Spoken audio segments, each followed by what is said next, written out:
Hey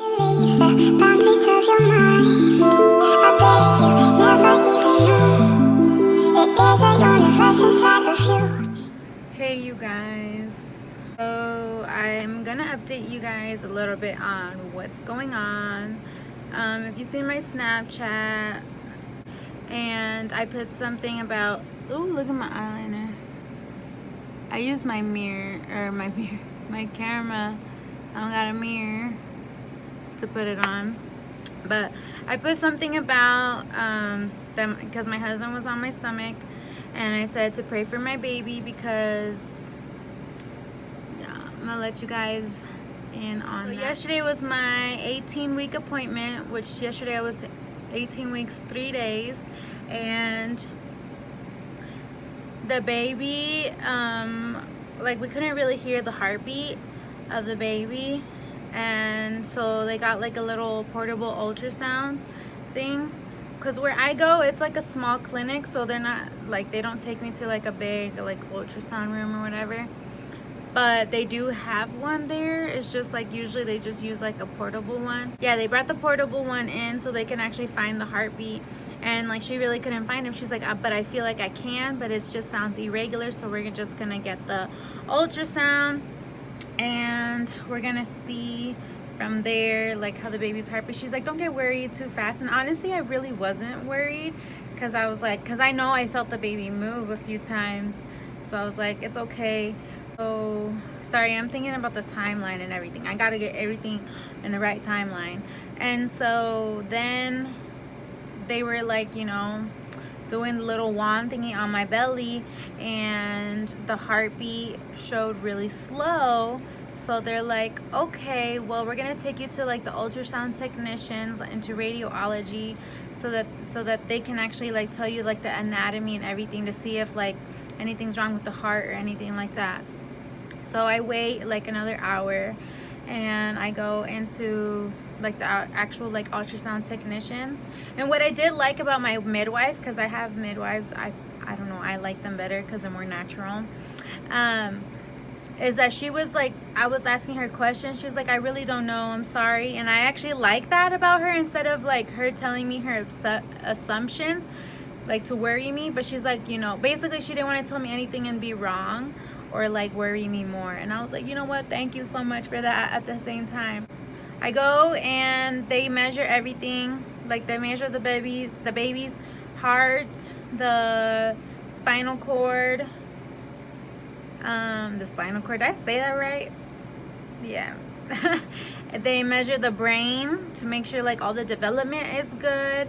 And I thought I saw the gender, but they're telling me that the legs were too close, so I don't know what I seen. I'm probably just like assuming. Yeah, and then they measured the heartbeat too, to see if it was the same heartbeat as the one that was in like the clinic that they noticed.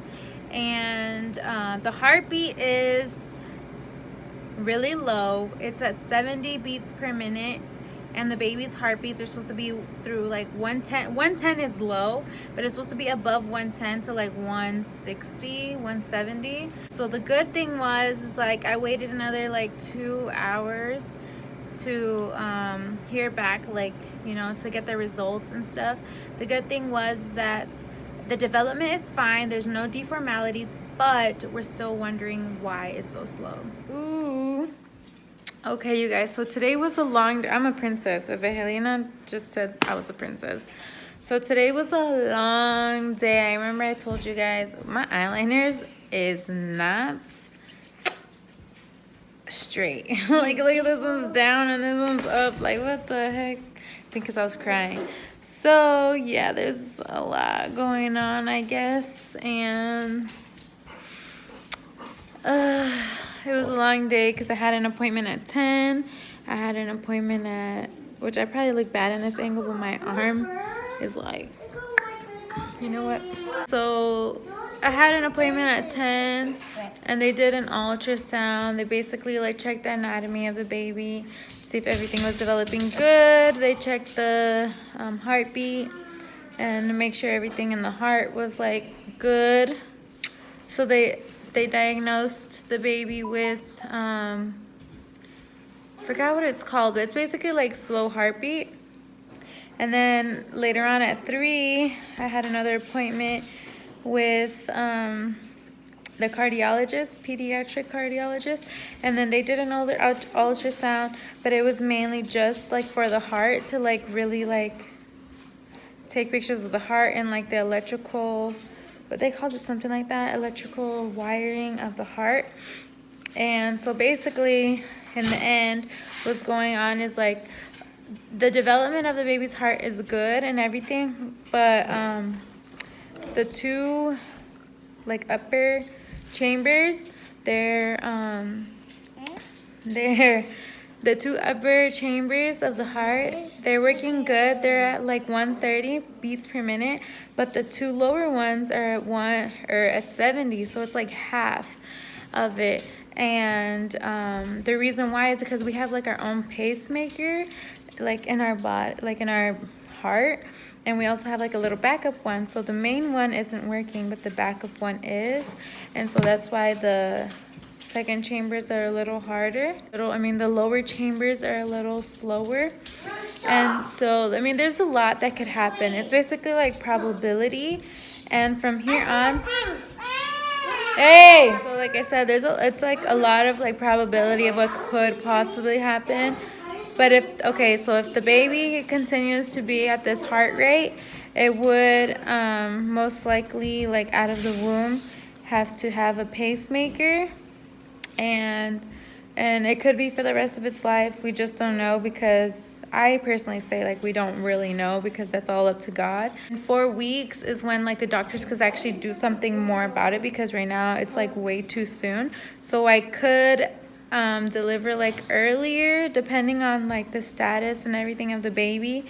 If it gets lower than 50, or like, yeah, I think that's what I said, lower than 50 beats per minute, that's where it's like really, really risky. I could lose the baby, or I can have a stillbirth, which, I mean, it's still like losing the baby, but I mean, like, yeah, all the crazy stuff.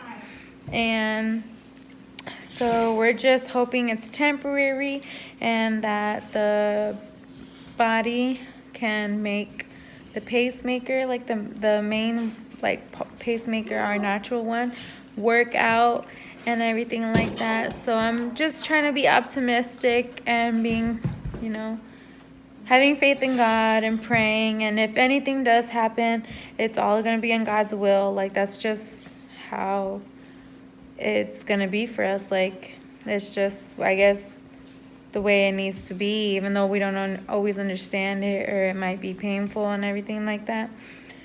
So it's just been a long day, and I'm so tired. And they also told me that there's nothing that I did to cause this, and there's nothing I can do to really prevent it. It's just depends on the development. And in that moment, I was like, it's all God. Like, it's what He wants for us, or what we need in life, I guess. So we're just having faith and hoping for the best, honestly. And I guess like we're going through a lot too at home. Like right now we're in our new apartment, and we're going to be moving slowly. So that's what's going on, which is kind of good, because now I'm closer to the hospital I got transferred to, because it's high risk, and now I have to see a cardiologist, and I get an ultrasound like every 4 weeks. Oh, and then after these 4 weeks, I might have to see them every 2 weeks, depending on what happens or what goes on. So we will see. Keep the baby in your prayers. It's very active. I say he because I think it's a he, but I don't know. We'll see. We also got the gender today, but I don't know it, and we put it in an envelope. So you guys will see the gender reveal very soon. And yeah, so that's a good thing. When we were getting ultrasounds, he or she, the baby, was very active and like pushing against it. Like, the baby didn't like it. So yeah, that's about it. Just being optimistic, can't stress, and leave it all in God's hands, because that's where it's at. I can't do nothing about it because it's in my belly. What are you doing to me? But if you prayed or if you're praying for us, thank you so much in advance. And I hope you guys all have a good day and God bless.